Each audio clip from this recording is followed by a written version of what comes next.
ഞാൻ ഇതുവരെയായിട്ടും വീട് വെച്ചവർക്കും അല്ല, ഞാൻ പറയട്ടെ, കാര്യം പറയട്ടെ. ഹായ് കൂട്ടുകാരെ, എല്ലാവർക്കും പുതിയൊരു വീഡിയോയിലേക്ക് സ്വാഗതം. അപ്പോൾ നമ്മുടെ രേണുസുതിയെക്കുറിച്ചാണ് എനിക്ക് പറയാൻ പോകുന്നത്. കിച്ചു ശരിക്കും അമ്മയെ തള്ളിപ്പറഞ്ഞു. കാരണം കിച്ചു ലൈവിൽ പറയുന്നുണ്ടായിരുന്നു, ഒരു വീഡിയോസ് ഇറങ്ങിയിട്ടുണ്ട്, മാധ്യമങ്ങളിൽ അത് വൈറലായിക്കൊണ്ടിരിക്കുകയാണ്.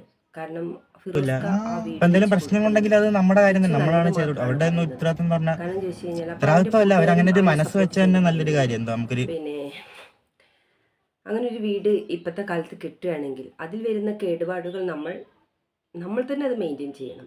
അല്ലാതെ നമ്മളത് മറ്റുള്ളവരുടെ കുറ്റം പറഞ്ഞിട്ട് കാര്യമില്ല. കാരണം ഒരു വീടില്ലാത്ത സമയത്ത് ഒരു വീട് കിട്ടിയത് നമ്മൾ ദൈവത്തോട് നന്ദി പറയുകയല്ലേ വേണ്ടത്. ഇപ്പോൾ കിച്ചു പറയുന്ന കുറച്ച് വാക്കുകളാണ് ഇതൊക്കെ. നിങ്ങളതൊന്ന് കണ്ടു നോക്കൂ. തുടക്കത്തിൽ നിങ്ങൾ കണ്ടിട്ടുണ്ടാവുമല്ലോ കിച്ചു പറയുന്നത്. അപ്പോൾ രേണുസുതിയാണ് ശരിക്കും അത് അവിടുത്തെ ചോർച്ചയുണ്ട്, ഇവിടെ ചോർച്ചയുണ്ട്. രേണുസുതിയുടെ അച്ഛനും കൂടിയാണ് ആ വാക്കുകളൊക്കെ പറയുന്നത്. പക്ഷേ അത് ശരിയായ വാക്കുകളാണോ എന്ന് എനിക്കറിയില്ല. നമുക്കൊരാൾ ഒരു ഉപകാരം ചെയ്യുമ്പോൾ നമ്മളത് നല്ല രീതിക്ക് വേണം നമ്മളത് എടുക്കാൻ. അല്ലാതെ നമ്മളവരെ കുറ്റം പറയരുത്. കാരണം അങ്ങനെ ഒരു വീട് കിട്ടിയ സ്ഥിതിക്ക് അതിൽ വന്ന തെറ്റുകുറ്റങ്ങളും അതിൽ വന്നിട്ടുള്ള ഒരുപാട് മെയിൻറ്റെയിൻ വർക്കുകളും എല്ലാം അവർ സ്വയം ചെയ്യണം.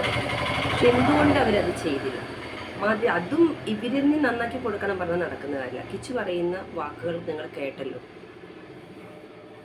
സത്യം പറയുകയാണെങ്കിൽ അത് കേട്ടപ്പോൾ കിച്ചു അമ്മയെ തള്ളിപ്പറഞ്ഞ രീതിക്കാണ്. ഇപ്പം രേണുസുതി ഒറ്റപ്പെട്ട രീതിക്കല്ലേ കാണുന്നത്.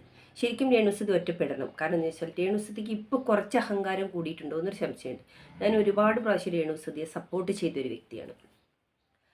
കാരണം എല്ലാ ആളുകളും രേണുസുതിയെ ഇങ്ങനെ നെഗറ്റീവ് അടിക്കുന്ന സമയത്ത് ഒരു പെണ്ണെന്ന രീതിക്ക് എനിക്ക് ഒരുപാട് സഹതാപം തോന്നിയിട്ടുണ്ട്. കാരണം ഒരു കുടുംബിനി എന്ന രീതിക്ക് എനിക്ക് തോന്നിയിട്ടുണ്ട്. പക്ഷേ രേണുസുതി ഇപ്പോൾ കുറച്ച് ക്യാഷൊക്കെ കയ്യിൽ വന്ന് കുറച്ച് അഹങ്കാരം മൂത്തിട്ടുണ്ടോ എന്നുള്ള സംശയം. കുറച്ചല്ല, ഒരുപാട് വന്നിട്ടുണ്ട്. കാരണം ആരോട് എങ്ങനെ സംസാരിക്കണം, ആരോട് എങ്ങനെ പ്രതികരിക്കണം എന്ന് രേണുസുതിക്ക് ഇനിയും മനസ്സിലായിട്ടില്ല. അവൾ പറയുന്നുണ്ട് അവളെ വിറ്റ് ക്യാഷ് ആക്കിക്കൊണ്ടിരിക്കുകയാണ് ഓരോരുത്തരും, അവൾക്ക് വേണ്ടി റീച്ച് ഉണ്ടാക്കിക്കൊണ്ടിരിക്കുകയാണ്. അതൊക്കെ ഇങ്ങനെ കാണുമ്പോൾ ഏതൊരു വ്യക്തിയും പ്രതികരിച്ചു പോകും. ശരിയല്ലേ? അപ്പോൾ രേണുസുതിയുടെ വിചാരം എന്താണ്? ഇപ്പോൾ അവളൊരു വിധവയാണ് എന്നുള്ളത് സത്യം തന്നെയാണ്. അവൾ ഏത് രീതിക്ക് വേണമെങ്കിലും എങ്ങനെ വേണമെങ്കിലും എത്ര മോഡലിങ്ങിൽ വേണമെങ്കിലും അവൾ ജീവിച്ചോട്ടെ.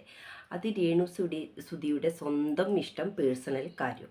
പക്ഷേ അതല്ല, ഇത് കാണുമ്പോൾ ഒരു സമൂഹത്തിൽ ഒരു വ്യക്തി എന്ന രീതിക്ക് ആര് വേണമെങ്കിലും പ്രതികരിച്ചു. നല്ല രീതിക്കുള്ള വീഡിയോസും കാര്യം ആ ബിഗ് ബോസ് പോയപ്പോൾ ഒരുപാട് പേര് സപ്പോർട്ട് ചെയ്തിരുന്നു.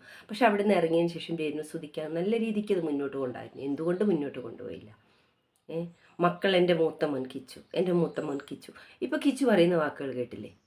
അല്ലേ അമ്മയും മോനും ഒരേ രീതിക്ക് പോകേണ്ടിയിരുന്നു. കിച്ചുവും കിച്ചുവിൻ്റെ കൂട്ടുകാരും ഇപ്പോൾ ഒരു ന്യൂ ജനറേഷനാണ്. അപ്പോൾ അവർക്ക് അറിയാം അതിൻ്റെ തെറ്റേതാണ് ശരിയേതാണെന്ന് മനസ്സിലാക്കാനുള്ള ബുദ്ധി ആ മക്കൾക്കുണ്ട്. അതുകൊണ്ടാണ് അവരങ്ങനെ പ്രതികരിക്കുന്നത്. അപ്പം എൻ്റെ രേണുസുതി, ദയവ് ചെയ്ത് നീ പൊട്ടത്തരങ്ങൾ വിളിച്ചു പറയാതിരിക്കുക.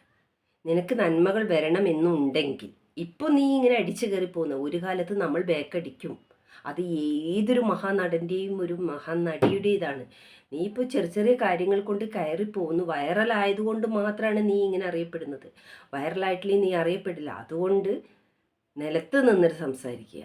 അപ്പം നമുക്ക് എന്തൊരു മിഠായി കഷ്ണം പോലും തന്നിട്ടുണ്ടെങ്കിൽ നമ്മൾ അവരെ നിന്ദിക്കാതിരിക്കുക. വന്ദിക്കാൻ പറ്റിയിട്ടില്ലെങ്കിൽ ഒരിക്കലും നിന്ദിക്കരുത്. ഫിറോസ്ക്ക് അങ്ങനെ ഒരു വീട് വെച്ച് തന്നിട്ട് ആ വീടിന് ചോർച്ചയുണ്ടെങ്കിൽ അത് നന്നാക്കേണ്ട ഉത്തരവാദിത്വം നിനക്കാണ്. ഇപ്പം ക്യാഷ് ഉണ്ടല്ലോ കയ്യിൽ. ഇപ്പം നിൻ്റെ വീടല്ല മക്കളെ വീടാണെന്ന് പറയും. പിന്നെ എന്തിനാണ് നീ അവിടെ താമസിക്കുന്നത്? ഓക്കെ, അപ്പോൾ ടാറ്റ, ബൈ ബൈ.